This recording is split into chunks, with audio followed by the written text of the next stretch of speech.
সেদিন বিকেলে আমি ল্যাপটপ নিয়ে বসেছিলাম আমাদের বাড়ির সামনের বাগানে। হঠাৎ আমার বাবা আমার পাশে এসে বসলো। গাছপালাগুলো আগের মতো নেই, কিছু শুকিয়ে গেছে, কিছু এখনো বেঁচে আছে, ঠিক বাবার মতোই। তার বয়স এখন ৮০-র কোঠায়, চোখে কম দেখেন, কথাও একটু ধীরে বলেন। হঠাৎ একটা কাক উড়ে এসে বসলো সামনের ঘাসে। বাবা আমাকে জিজ্ঞেস করলো, ওটা কি? আমি উত্তর দিলাম, ওটা কাক বাবা। একটু পর তিনি আবার বললেন, ওটা কি? আমি একটু বিরক্ত হয়ে বললাম, বাবা ওটা তো কাক, তুমি দেখতে পাচ্ছ না? এর কিছুক্ষণ পর আবারও একই প্রশ্ন, ওটা কি? এইবার আমি রাগ ধরে রাখতে পারলাম না, কণ্ঠস্বর চড়ে গেল, আরে বাবা তুমি কেন বারবার একই কথা জিজ্ঞেস করছো? ওটা কাক, আমি তো বারবার বলছি, তুমি বুঝতে পারছো না?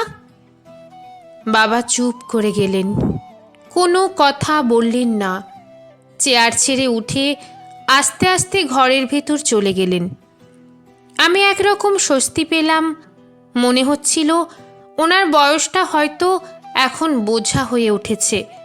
মিনিট 10 পর বাবা আবার এলেন, হাতে একটা পুরনো খাতা, অনেকটা ডায়েরির মতো। আমার দিকে বাড়িয়ে দিয়ে বললেন, এটা দেখবি, একবার মন দিয়ে পড়। আমি খাতাটা খুললাম। পাতাগুলো পুরনো, মলিন, কাগজের সময়ের দাগ। একটা পাতায় বড় বড় অক্ষরে লেখা, আজ আমার 3 বছরের ছেলে আমায় একই প্রশ্ন করেছে 23 বার। বাবা ওটা কি? আমি 23 বারই উত্তর দিয়েছি, ওটা কাক। প্রতিবার তাকে বুকে টেনে নিয়েছি, মাথায় হাত বুলিয়েছি, একটু বিরক্ত হইনি, বরং তার মুখে বিস্ময়ের হাসি দেখে হৃদয় আনন্দে ভরে উঠেছে। আমি থমকে গেলাম। খাতার পাতাটা ঝাপসা হয়ে উঠল।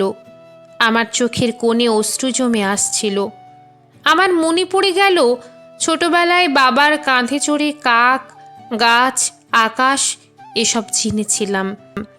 অথচ আজ বারবার একই প্রশ্নে আমি তাকে ধমক দিলাম। আমি খাতা বন্ধ করলাম, মাথা নিচু করে উঠে দাঁড়ালাম। বাবার সামনে গিয়ে ধরা গলায় বললাম, বাবা আমি ভুল করেছি, সত্যি খুব খারাপ ব্যবহার করেছি, আমাকে মাফ করে দিও। বাবা কিছু বললেন না, শুধু মাথায় হাত রাখলেন, যেমন ছোটবেলায় রাখতেন, সেই একই মমতায়, সেই একই নীরব ভালোবাসায়। আজ বুঝি আমাদের বাবা মায়েরা বৃদ্ধ হলে শিশুর মতোই হয়ে যান। তাদের একঘেয়েমি প্রশ্নগুলো আমাদের জন্য ভালোবাসার নিঃশব্দ আহ্বান।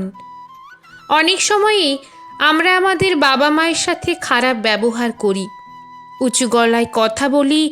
কখনো কি ভেবে দেখি কি পরিমাণ ভালোবাসা আর কষ্ট তারা করেছেন আমাদের বড় করার জন্য? পৃথিবীর কোনো কিছু দিয়ে কি তাদের এই ঋণ শোধ করা সম্ভব?